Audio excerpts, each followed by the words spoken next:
Joining me in the studio today is Dr. Piet Croucamp, a political analyst from Northwest University, to talk about the DA's federal chair, Helen Zille, who has announced that she will run for Johannesburg mayor. Zille said she's going to fix the city in crisis. Joburg's people will never give up on her, and I am one of them. We will not let Joburg's taps stay dry. We won't accept brokenness as the new normal. We will wrestle our city back from the criminal mafia and return her to those who love her. When you drive through those potholed roads in the darkness, where every broken streetlight represents a failed promise, I share your despair. It doesn't have to be like this. But it will be if we do not make the choice for change now. The time has come.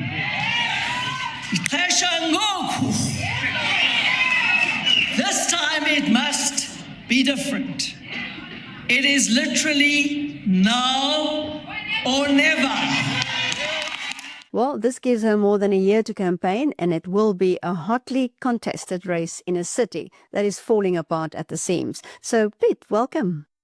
Thank you very much. So what do you think about Helen's quest to turn around Johannesburg? Look, I can think of nobody. There's literally nobody that I can imagine or think of that can actually promise to change the city and give it a good enough shot. So I have to think that this is our one last chance. This is the roll of the dice for us.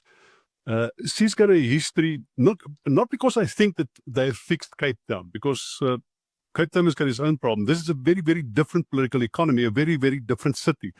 It's made up of very different political actors, social actors, economic actors. It's a very, very different place. The only reason why I think that she's got the best chance of fixing Johannesburg is because she's got a record of actually doing something and being able to change something. There is no other politician, no other bureaucrat I can imagine that can do it. So we will live with her on a promise and of a track record of actually managing to change things and to change things for the better. And she's got the right intentions. Whether she actually understands Johannesburg and the real challenge that she will up to, that's an altogether different matter. But I think Johannesburgers should give her a fair chance to change this city, because it is in an absolutely horrendous and deplorable state as it is. Well, for overseas viewers, we talk about the infrastructure breaking down. Give us a picture of what Johannesburg looks like now and what problems it has. For most evenings, you don't have water. You get water in the mornings and they cut it off in the evenings. And some neighborhoods don't have water for weeks and don't have water for a month. And even here in the more affluent area that I live in, Melville, it has happened in the past that we will have water for 15 days out of 30. And that's apart from the electricity shortages. That's apart from the infrastructure collapse in the inner city. It looks like a war zone. It is completely destroyed, parts of it. There's no services there. It looks like an informal settlement within an urban area, and it has got massive crime rates in various areas. Lots of immigrants flowing into the city. No social services, no infrastructure. It is parts of Johannesburg. It looks like a war zone, and it is the lives that people live there might be similar to living in a war zone, because you're not safe at night, you're not safe in the day. There's massive unemployment. It's an endless situation of decay in parts of Johannesburg. There are also very affluent areas that will manage easier.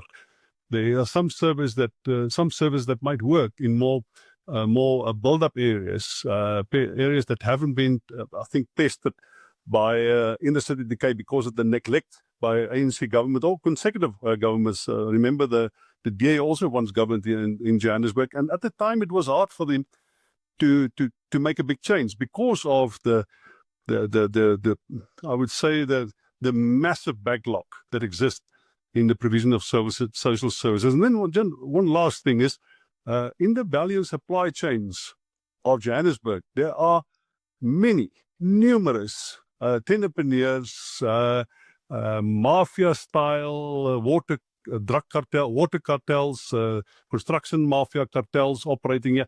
So just the level of organized crime in the city will be a challenge as it is, and then to wean them off, because you can't remove them overnight. The justice system don't allow that. It's not efficient and effective enough. You will literally have to somehow convince these people to leave the scene of the crime, or you will have to make it difficult for them to operate. And that's going to take a number of 2 or 3 or 4 years perhaps to fix. Look, she's not here to fix the city in the 5 years that we will have between the two elections next year and the 5 years later. She's not going to fix the city. The question is, can she lay the foundation for the city for somebody else to fix in the future? Because that in itself will be a real challenge. Well, you talked about the violence used by the tenderpreneurs. Many ANC politicians in Gauteng have bodyguards. So will she be safe? No, nobody is safe here if you're in a decision. If you're in any way, in any position where you can expose organized crime and expose the criminality of the ANC, your life is endangered. We have seen many political killing in Gauteng, in KwaZulu-Natal, in Mpumalanga. No politician is safe if they really want to make a difference. So no, she will have to have bodyguards. She will have to have a degree of protection. She will have to watch her back. That's the nature of the political game in South Africa. So no, it's not going to be easy. Well, she hasn't lived in Johannesburg for a while. She's actually a Cape Townian. Will that make a difference? Will people see her differently? Yeah, I think they will. That's the one thing. And the other thing, this is not Cape Town. This is not the Cape Flats. This the social fabric of the city is very different. There are real communities that thrive in the informal economy because they do things for themselves. It's quite often migrant economies, Ethiopian communities and Indian communities and Nigerian communities. Some of them function really well and need protection. What is happening now is in many of these communities, the police just arrest them, bribe them, sometimes steal their stuff, sell it back to them later again. So that type of criminality, she needs to protect some of these informal communities from the police and from government, and give them the space to operate in. Instead of what many politicians often endeavor to do is to suffocate the informal economy and to think that they can put up formal structures and branded economies and branded economic units and create massive employment through infrastructure and development and foreign direct development and investment. It's a different economy. Just allow some of the communities just need the space to operate and look after themselves, even though it looks a little bit chaotic from the outside. There is a type of rule that govern them and a system that allow them to develop their own means of survival. So you have to have that emotional and thinking and emotional wisdom and lateral thinking to understand the complexity of the people that live in Joburg. There's not going to be a one-size-fits-all. It's not as if you can bring the blueprint that worked in Cape Town and bring it here. It's a different society. It's a different South Africa here. Well, one thing that's been mentioned by literally every politician is her age. Is that a problem? Well, not if you look at her, not if you talk to her, not if you see the ambition that she has, not if you see the hours that she puts in when she works. It's she looks 25 to me. She's working day and night. She always responds. If you ask her something, she will always respond. It doesn't matter when. And she will respond with a degree of wisdom in the sense that she makes an issue of the things that bothers you. And I think that type of disposition, that headspace, that willingness to go right to the end, she wants to die in her boots. And I think she eventually will. But that's the attitude that you need from, that's the only thing that can change Johannesburg, that can change South Africa. I don't think age is a factor at all. Not if you look at the way she's doing things. Not if you look at the presence that she has. in politics in South Africa. It's almost as he has never aged. The dynamics with which he worked 10 and 20 and 50 years, 20 and 30 years ago, that's exactly still there. Well, it's interesting. There was a poll by the Sunday Times, and that's exactly what people said. Most of the people said, who cares, as long as she can do the job. Yeah, and I can tell you she can, but and I've a little bit of experience of her, and what I admired was that willingness to change her mind sometimes. If you look back at, say, about a year or two ago, when she was so, I think, infected by the debate, the woke debate, and the cancel culture and critical race theory. She got infatuated with that. That was a massive distraction. It's almost as if you thought, well, her ability to change her mind, your ability to influence her, has evaporated because she's got so infatuated with these concepts. They are really American and American university discourses that she somehow allowed that to influence the way that she think about things. Hopefully she's moved on beyond that, because before that, you always had the sense that you can change the mind about something, that she's pragmatic. Those things robbed her of that pragmatic vision that she sometimes had for many decades. So I think with the right influences, the right people around her, people that she can change her mind and she can be pragmatic, and I think that's what you need. Well, who do you think the ANC will put up now that they know there is this formidable candidate? Look, there was an interesting suggestion that was made by somebody in the media that Naledi Pandor is probably the only person dynamic enough, strong-willed enough, with a very influential footprint to match Helen Zille. I don't think Naledi will be interested. I think she's really ready to retire. She's had a long shift in the liberation movement, and she took a hammering. For many years, she wasn't always popular in the ANC, and opposition parties really had been unfair to the way that they treated her, explained her, understood her. I think she deserves to retire. So I don't think she's going to come back to do this job, because it's a dirty job. You need to dirty your hands. You need to fight in the trenches. This is what Oxen Chair, the Springbok prop, something called the dark art of politics. This is not Cape Town. This is the real underworld of politics.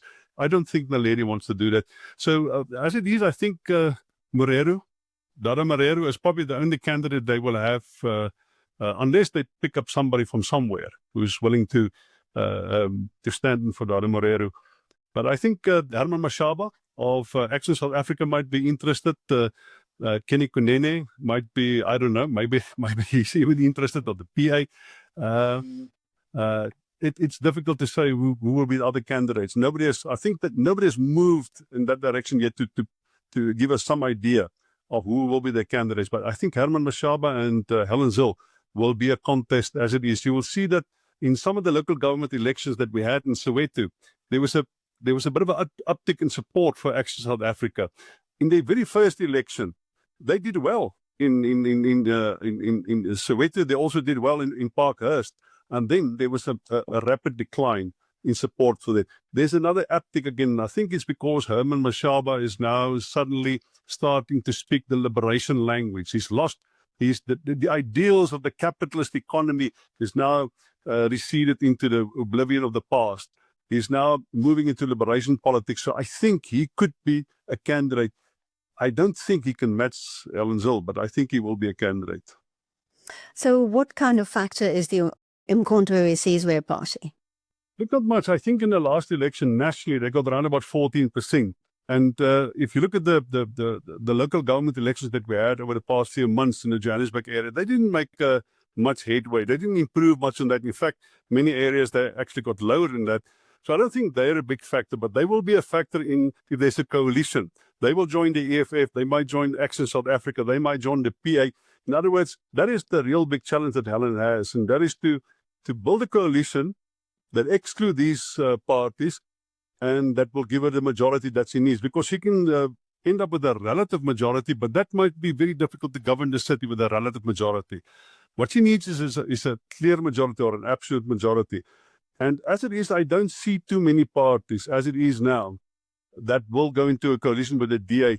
they will have to make promises, provide, make important positions available to some of the opposition parties. It's going to be a real negotiation. She's done that in the past. That's how she put together the first coalition to govern the Western Cape and Cape Town. So she's done it before, but it will be a real challenge to put the coalition together that exclude the FF and exclude the NK. For people in Johannesburg, it might be about services, which they think she might be able to deliver, but race would undoubtedly be brought into this election, as we saw with her rather heated debate with Anele Mdodo on 947. That's probably a good indication of, that she's going to get these questions about race all the time. She's going to get it all the time. I think the introduction to your question, I think that's where the key is, and that is that our message will be to the people of Johannesburg. You don't have to vote for the DA. Forget about that I'm white, but just for a moment, just lend me your vote. Just give me a vote once. Because what she said this week, she said, yes, you may not like me. You can even hate me, but I will put water in your taps. And I think to many, many people in Johannesburg, we've reached a point where we say, can we get tap water? Can we get services? Can we get the city to be cleaned up? Can we get the criminals to be under control? Maybe we are at the point where the people of Johannesburg will give it the benefit of the doubt for now, and then the onus will be on her to prove that trust, that temporary trust, the temporary trust that they have granted her, that she can use that in a valuable way to change Johannesburg a little bit incrementally, because you're not going to fix the city, but you can change it enough for people to think that we are heading in the right direction, at least, because that's all we want now. This city that you were talking about that is falling apart, that is where the G20 is going to take place in November. I mean, how?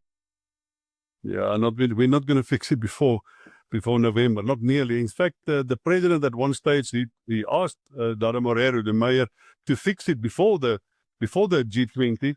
And I think for a few days, you suddenly saw all sorts of movements around the city, cutting of grass and cleaning up of certain areas, and then he stopped. I think they just ran out of money, because I haven't seen anything in the last few weeks again. The problem with Johannesburg is, and I wrote a letter open letter to Helen Zille, is the problem that is in Johannesburg, we don't have the tax base anymore. We don't have the revenue base to fix the problems that was created by years of neglect. Just if you just want to get water in the pipes, not fixing the years, the decades of neglect. And installing new infrastructure. If you just want to get the water to run, you need around about 20 billion rand. To fix the whole water system, you need about 200 billion rand. There's no money for that. We don't have that type of money over the next 10 years in the budget, because there's a rapid decline in the payment for service. If you think about Soweto, for instance, around about 15% of the people of Soweto pay for services. It doesn't mean they don't get electricity and they don't get water. They just don't pay for it. And it doesn't mean they don't pay for it. It just means that they pay warlords in the area, krijgsheeren, people that are opportunistically taking control of social services and of services, city services in those areas. And they, for instance, steal the electricity and link people up with the electric grid. And in that way, you get electricity, but you pay a warlord. You don't pay the city. The city gets nothing. That's why the tax base is shrinking in Johannesburg. You don't have the money to do the good deeds. Hopefully there's enough money to just do the right thing at the right time for now. Johannesburg is supposed to be this engine of South Africa. I mean, how is that affecting South Africa's economic power? Well, that's why we grow at less than 1%. It's the heart of the economic system is Gauteng, specifically Johannesburg and Greater Johannesburg. If this city grinds to a halt, there is no way to restart the South African economy. Remember, the Western Cape is more or less an agricultural economy. This is the industrial economy. Anything that happens in terms of high value and high-end production and manufacturing, it happens right here. If we don't have electricity, the industrial economy grinds to a halt. And we now have electricity, but I live in an affluent area. But some of my friends that living in poorer areas, they tell me, well, you have electricity because they cut me off. They cut the people off. They save money in the areas where people don't pay in any case. And they make sure that we that do pay, the people with a middle class income, they keep on providing us with electricity. But the real need is in the areas where people can't afford to pay and don't pay, and where the criminality is, and where people are more exposed. And that's where the first services that they do, they cut it in the poor areas. And that's where it's most needed. That's the most vulnerable communities. And the reason why they cut it is because people, they don't pay. And these informal criminals provide electricity and they pocket the money. In an effort to prevent that or to stop that, they don't provide services in that area, but they provide it to me. But I have a solar panel on my roof and I have a water tank outside. I can look after myself. But that's the contradiction of it. The people who can't pay, they are also punished for the fact that they do pay, but they don't pay to the criminals. They don't pay to the city. Sure. Yeah, so what a problem. And she's got a whole year of campaigning. That's a long time. Yeah, she must call me. I'll help her. I think she needs help from somebody that understands the city or that wants to understand the city. I think it's going to be a real challenge, but look, she's our last roll of the dice. We've given up on politicians in this city. We know they won't do what they should be doing. We don't necessarily even trust the DA. But we are, I think, many South Africans, the people of Soweto, Alexandra, many of the towns of Dobsonville, they will say, well, maybe we won't trust the DA, but let's give Helen Zille a shot. I think she's got a fair chance. Piet Croucamp, thanks so much. Thank you.